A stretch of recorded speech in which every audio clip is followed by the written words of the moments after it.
Hi everyone, my name is Rebecca. Let's talk about makeup. So today is part 3 of my inventory series. Today we are going to be talking about my concealers and my correctors slash mixers. I'm going to go ahead and start with concealers. I think I might be missing, yes, I am missing one of these from this category, and I haven't seen it in quite some time. I moved relatively recently, and there are a few items from my collection that I have not seen since the move. So either they got put in a box they were not supposed to be in, and they have been miscategorized somewhere else in the house, or I don't know, the moving elves took them. I don't know. I am going to operate on the assumption that they are still in my collection until I can verify otherwise. So I have a pretty significant concealer collection. As of today, I have 11 concealers in my collection. I am going on a no buy for concealers because I think 11 is enough. 11 is enough for anybody. I have some concealers that I prefer for spot concealing. I have some concealers that I prefer under the eye. I have a concealer that its primary function is highlighting. I have got my bases covered.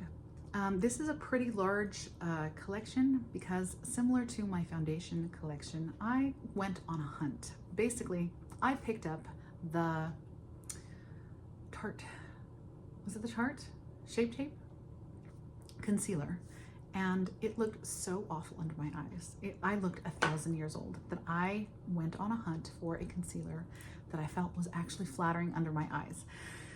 Come to find out later on, it had more to do with how dehydrated I was than any fault of Shape Tape itself. I have since used Shape Tape, although I don't own it right now. I have used it since and realized it was more my under eyes and my level of dehydration than it was any fault of the product itself, but I digress. The result of my hunt has left me with several concealers I really enjoy. They're easy, I like them. Even when my skin is a little bit dehydrated, it doesn't really emphasize that. Most of the concealers that I acquired during that time that I didn't like, I have since decluttered or passed on to friends. So the remainder of these, I actually really do enjoy all of these to varying degrees. So let's get started. First product is my Huda Beauty Faux Filter Concealer. This is in the shade 2.7N Coconut Flakes, which is a little bit of a highlighting shade for me. I don't love a super highlighted under eye, and I wouldn't mind if this was maybe a shade or two deeper, but that really is my only complaint. This is a beautiful concealer. It is very creamy, so I feel like if you use too much of it, it can crease or look heavy underneath the eyes, particularly if you have a lot of fine lines under there. But what I like to do is just the tiniest dot and then spread it out with a brush. I find that it just spreads forever. Because of that, it's also a really nice one to use as coverage over the face. I generally don't tend to do that with this one just because it is lighter than my skin tone, but I wouldn't mind having a deeper one for that particular purpose. It's just a really pretty concealer. Next is the most recent acquisition of mine, and that is the Haus Labs concealer. This is their Triclone something. It's in the shade light medium 24 light medium neutral. This one is a lot closer to my actual skin tone, and I purchased this specifically because I was having some issues with my skin and I needed some spot concealing. I was actually out of town, and I had for a work conference, and I had just a major flare-up in my skin, which I don't usually have. I think it was probably due to the change in climate and a little bit of stress. So I went to Sephora. Fortunately, it was during their fall sale, and I was able to pick this up for a little bit off. Really nice concealer, blends in really beautiful, isn't heavy even when you're using it to cover up blemishes, doesn't make texture look weird. Really like this one. It's probably the highest coverage concealer that I have, and I'm really happy to have it in my collection. Here's another one. This is the Clinique Even Better Concealer. This was actually a gift, and it took me a while of using this Triclone concealer from Haus Labs to realize I feel like these two are very similar. I actually didn't really use a ton of this. I think I had used it once or twice, but at the time that I used it, it was a little bit too deep for me. I pulled it back out after using the House Labs. I pulled it back out because it reminded me of this one. And you know, listen, in my opinion, I kind of feel like these are the same concealer. I don't see a whole lot of difference between the two of them. I can't tell the difference in the formula in application, or even in the way it wears on my skin. These are very, very similar concealers. So honestly, that kind of means I don't really need this one. This was an unnecessary purchase, but they're both so nice. I'm not mad about it. Here's one of the older concealers in my collection. To be perfectly honest, I would probably have given this one away if I had someone to give it to who would benefit from this particular shade. This is in Medium Sand. It's a nice concealer. It's okay. It's fine. It's fine. I don't have any complaints about it, but if I'm reaching into my concealer drawer, I'm probably going to be picking up one of these, not this one. Here's one I picked up at TJ Maxx. It is the Laura Mercier Flawless Fusion Ultra Longwear Concealer in the color 1W. This one is a little bit light for me. This is more of a highlighting shade. This is a very nice medium coverage kind of gel concealer. It's pretty. It doesn't have nearly as much coverage as the other ones that I have shown you so far, but that can sometimes be nice. It's a little bit more highlighty than I really like to have, but it is a nice concealer. I have no complaints. Here's another one. This is Sephora's Best Skin Ever. This is a little bit more of a tone that's a little more appropriate for me. It's 22.5N. This is a really nice concealer. I also have the Best Skin Ever foundation, which is also a perfectly good foundation, but I like the concealer even better. It's a good higher medium coverage concealer. It's flattering under the eyes, no complaints. Here's the cheapest concealer in my collection. This is the Wet n Wild Mega Last Incognito concealer. I don't even know if they make this anymore. Do they still make this one? This one I don't use under my eyes or on my face. It is a very light shade of concealer. So this one I generally use only for highlighting. That's not an everyday thing for me, but when I want to highlight something, this is what I go for. I have two concealers that are still in their packaging. The first one is the Pat McGrath Sublime Perfection, Skin Fetish Sublime Perfection Concealer in the shade LM1. I found this at Marshall's for $15 and I just couldn't pass it up. I have been curious about Pat McGrath's concealer forever, but haven't wanted to pay the big bucks for it. So I was happy to pick this up at Marshall's, and I'm very curious about it, but I really want to work through a little bit more of these before I open up a new one. And the Bye Bye Under Eye from IT Cosmetics. Super full coverage concealer. I don't feel like it sets down the way my other full coverage concealers do, but if you really have something to cover, this is the thing to do. It's also very hydrating. It can be a little gluey and goopy, so I think you have to be careful with how you prep the skin, how you apply it to not put too much on. If you put too much on, it's going to turn your under eyes into a goopy mess, and you're probably going to need to set it. So if you really like more of a thin, lightweight concealer under the eyes, this is probably not the one for you, but I have used this before and really enjoyed it.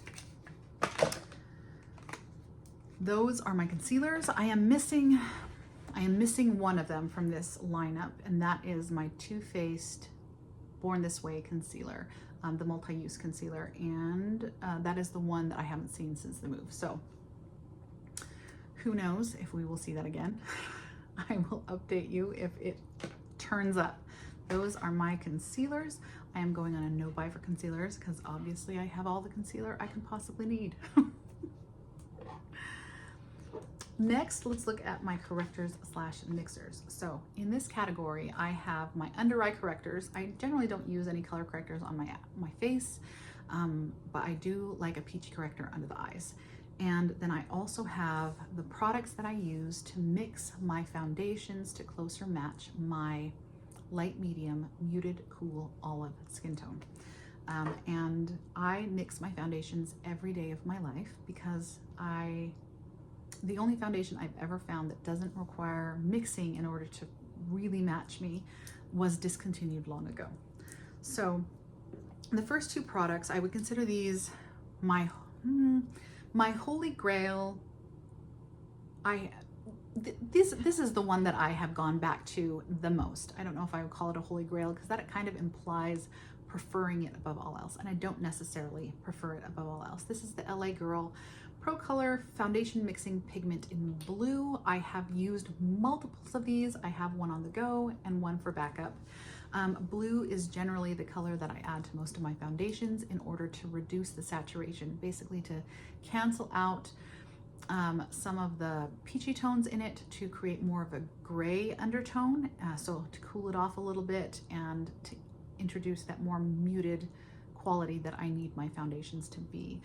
It will also interact with the yellow in the foundation and just add the hint of green that I need.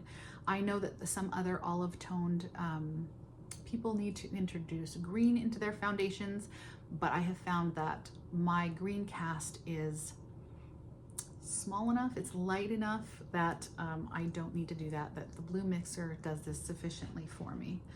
So this is a good mixer. It is a good solid mixer. It is very thick and creamy. I do find that it adjusts the finish of a foundation slightly, but this is kind of, the finish of this is kind of a natural satin matte skin-like finish.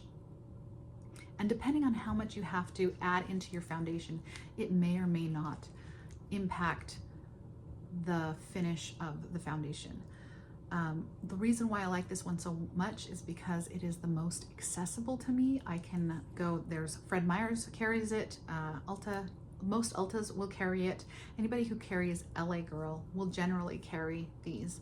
And that makes it really easy to get my hands on. That said, it's not my favorite formula of this type of product. That would go to the Temp 2. The Temp 2 airbrush makeup. It's an airbrush makeup company in the shade blue. It's 034 blue. This is a lot thinner, more liquidy and more pigmented of product, and I prefer the packaging of this. It's a little dropper. It gets a little bit messy, but the problem that I find with the LA Girl is that about at the halfway mark, this one's starting to have problems. About the halfway mark, the pump stops working, and then I have to do this thing and like get it out with, I don't like that. It's a big pet peeve for me. So I vastly prefer the more liquidy, more highly pigmented nature of this mixer, and definitely prefer the packaging on this one as well. I have another LA Girl mixing pigment, and that is the one in white. Some of my foundations are a good undertone for me, but are a little too deep, and I will use these to bring them back down, or the foundations that I have that are more suited to my summer skin tone, I can lighten those up for the winter, etc. Last blue mixer. This is my fourth blue mixer. This is one from AOA Studios. I picked this up just out of curiosity to see how it stacked up to the Temp 2. It's also in a dropper packaging. I have not yet unwrapped them. It's still in plastic. I have not yet tried it. I feel like I have 3 blue mixers on the go, or 2 blue mixers on the go. These 2 can wait until I have finished up. I'm going to use them all up. There is no point at which I'm not going to be using a blue mixer unless, I don't know, well, even if someone came out with my perfect shade of foundation tomorrow, I'm still going to work through what I already have, and I need these to do that. The next 5 of these products are actually foundations, and I use these in various capacities to adjust the depth and the undertone of my foundation. So they have different formulas, different finishes, and that helps me change things up a little bit. So first here I have L'Oreal Pro Glow in 201, which helps me lighten foundations, and in 209, which helps me get them a little bit deeper. I feel like this has a very, very nice, very sophisticated formula for the drugstore. It's a really beautiful foundation. It's called the Pro Glow, but it's not super glowy. And so I feel like I can add this to any foundation without changing the finish too much, because it's not a satin matte. It is slightly luminous, but just a little bit, just a touch on the side of luminous for me. So this is a good neutral formulation to add to my foundations to adjust the value. So back when I was first trying to figure out my undertone, one of the problems that I had was believing that I needed a lighter shade than what I had, because I would put on a foundation and it would just look so stark against my skin. And I would think, maybe it's too dark, maybe I need to go lighter. What I found was I don't need to go lighter, I need to go grayer. It was too saturated. Foundations would tend to look very yellow, very orange, or very pink on my skin because I have a lot more gray in my skin. I need the color to be more muted. So I have a fair number of foundations in my collection that are too light for me, because I was trying to address the problem of having too much saturation in my foundations. So to address that, I have 3 foundations that are very much on the darker side that I will add to lighter foundations to bring them closer to my skin tone. The first of those is, these are actually, all 3 of these are pretty, they're not terribly old in my collection. So I have the Juvia's Place I Am Magic Velvety Matte Foundation. This is a very highly pigmented, very matte foundation, and I find that this is useful to mix into my more lightweight sheer coverage foundations to adjust the value of them without making them more sheer and more luminous, if that makes sense. This will bring a very lightweight, glowy, like a BB cream, etc., more towards the middle. Next, I have the Sephora So Clean, I think S-Clean, So Clean, Clean Glowing Skin Foundation. This is in the shade 39. I picked this up for like, I don't know, like $2 or something like that, $3 at Marshall's, I believe, while I was out of town. I found myself in a situation where I was out of town longer than I intended to be out of town. The foundation I had brought with me was just not working out, so I brought something to adjust it. And this, in the shade 39, the thing that I like about this, it's a very lightweight, not super luminous, but it's a clean glowing skin foundation. I kind of feel like it's very similar to this, except for with less coverage. That said, I've never worn this on my own, so I may not be a good judge of the formula for this, because this is obviously far too dark for me. The thing that I like about this is that for the depth, it is a cool dark tone. A lot of darker foundations will lean very warm. This one leans pretty warm, so I have to be careful with this one not to introduce too much warmth into my foundations. This one has more of a red undertone, which makes it perfect for mixing into my foundations and maintaining kind of the slightly cool undertone that I need it to have. Really like this. Last, this was something I picked up in a, I think it was Black Friday sale, and I think I paid $2 for it. This is the Kosas Tinted Face Oil in the shade 9.5. Like, this is a very dark shade. I really like this one because it's a tinted face oil. I like this one for mixing. I don't know why I'm shaking it. Why am I shaking it? I like this one for mixing into more matte full coverage foundations to give them a little bit more slip, a little bit more luminosity, to help them be a little bit more emollient and lightweight on the skin. So those are the products I use to mix into my foundations and adjust them.